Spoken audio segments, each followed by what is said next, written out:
আসসালামু আলাইকুম ভিউয়ার্স, কেমন আছেন সবাই?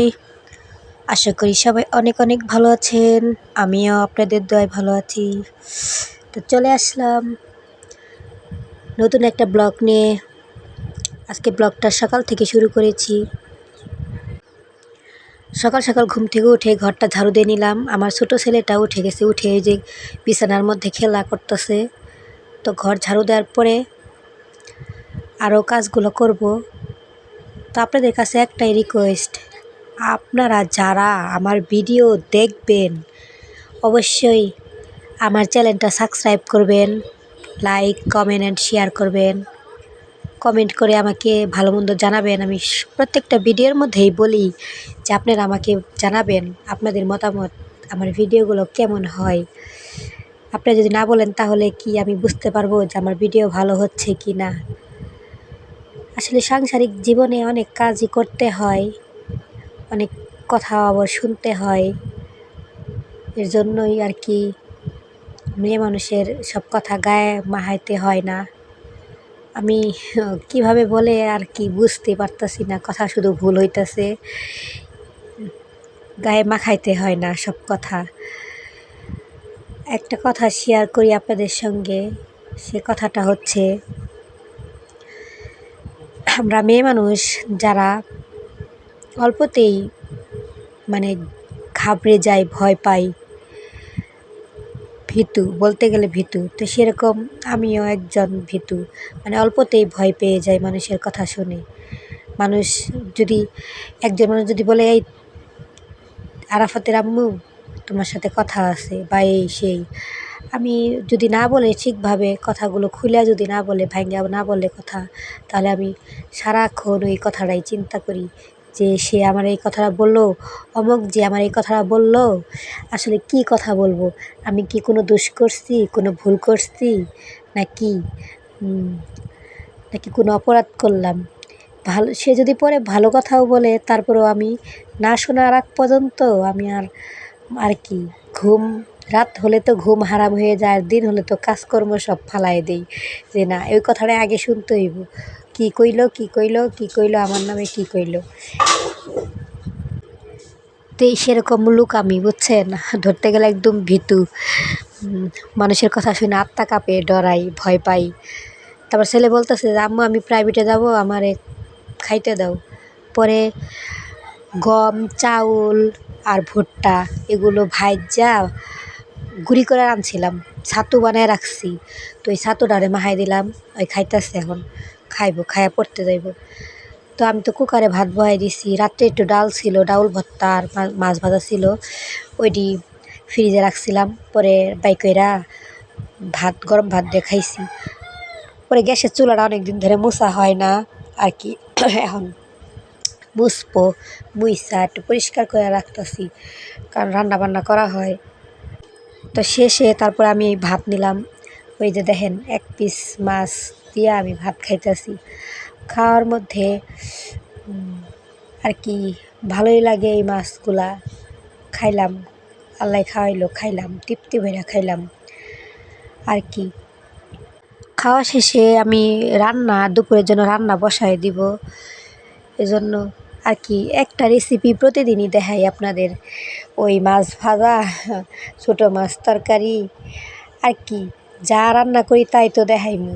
আমি তো আর এক্সট্রা করে অন্য কিছু আর নিয়ে আসতে পারবো না, বলেন। আমার ঘরে যা প্রতিদিন রান্না হয় সেই রান্নাগুলোই তো আপনাদের দেখাইমু, তাই না?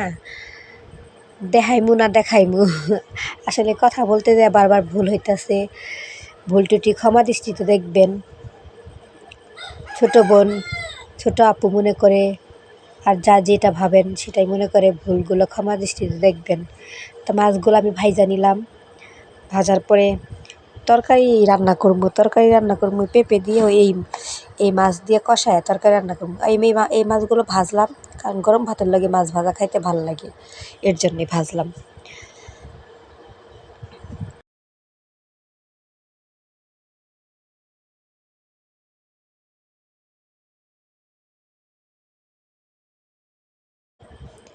তো তেল দিয়া হালকা জিরা দিয়া মশলা আমি কষায় নিব।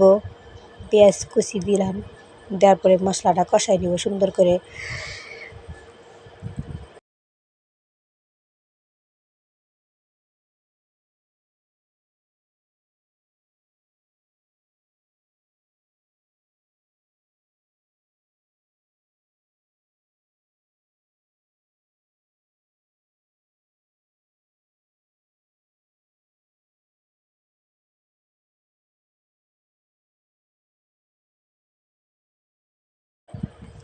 এই যে মশলাগুলান ভাজবো, ভাইজা সুন্দর করে কষাবো, কষায় এর মধ্যে মাছ দিয়া মাছ কষাবো, কষায় তারপর উঠায় রাইখা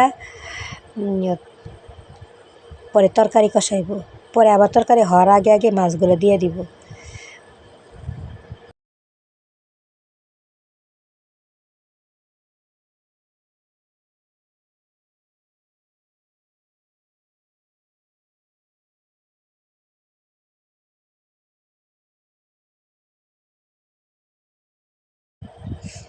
আপনারা যারা ছোটো ইউজার, ছোটো ইউটিউবার, তারা সবাই এক হয়ে সবার পাশে থাকবেন, তাহলে এই সামনে একটা মানুষ আগায় যেতে পারবো, ভবিষ্যতে কিছু করতে পারবো। অনেক আশা করি আর কি কথাগুলো আপনাদের মাঝে শেয়ার করতেছি।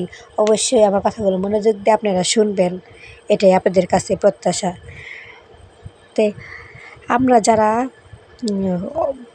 কথাগুলো আর কি আমরা যারা অল্পতেই ঘাবড়ে যাই, তাদের জন্য কিছু সাজেশন যদি কারো জানা থাকে আমার ভিউয়ার্সদের, আপনাদের কাছে অনুরোধ আমারে বলবেন যে আমি কেন অল্পতেই ঘাবড়ে যাই, ভয় পাই। আসলেই এটা কি আমার কোনো অসুখ নাকি বুঝলাম না। পরে কটকরিওয়ালা এলো, কটকরিওয়ালার কাছ থেকে বললাম যে একটু শুটকি নেই বা মশলা টশলা নেই। ঘরে দেখি কটকরির যে নিমু, ওই কটকরি নেওয়ার মতো ভাঙ্গারি নেই। পরে নিলাম না, আর না নিয়ে বইসা আছি।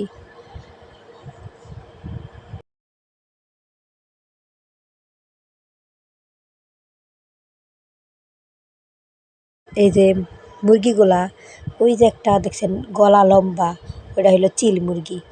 আমার স্বামী 800 টাকা দিয়া 8টা মুরগি কিনা নিয়ে মুরগি না সরি, ডিম কিনে না বসাই দিছিল। পরে 4টা ফুটাইছে, 4টার মধ্যে একটাই আছে, আর 3টা বেজি খাইছে, বেজির মুখে গেছে, বুঝছেন। তো বিকালবেলা বৃষ্টি অন্ধকার হয়ে গেছে একদম। তো পাটের খড়ি, ওই যে পাটের খড়ি লাইরা দিছে, এখন খড়িগুলো শুকাইছে আর আনা লাগবো। আর আনমু, এর লেগে যাইতাছি। এত অন্ধকারে শুকনা খড়িগুলো যদি ভিজা যায়, পরে রান্না করবো কি দিয়া, এর জন্য আর কি দৌড়ায় দৌড়ায় যেতেছি। একদম দেখেন না কালা হয়ে গেছে, পুরো আকাশ কালা হয়ে গেছে, অথচ কালা হওয়ার পরে বৃষ্টি আর হইল না। আসলে আল্লাহ আমাদের খালি দৌড়াদৌড়ির মধ্যে ফেলাই দিছে। আল্লাহ হাফেজ।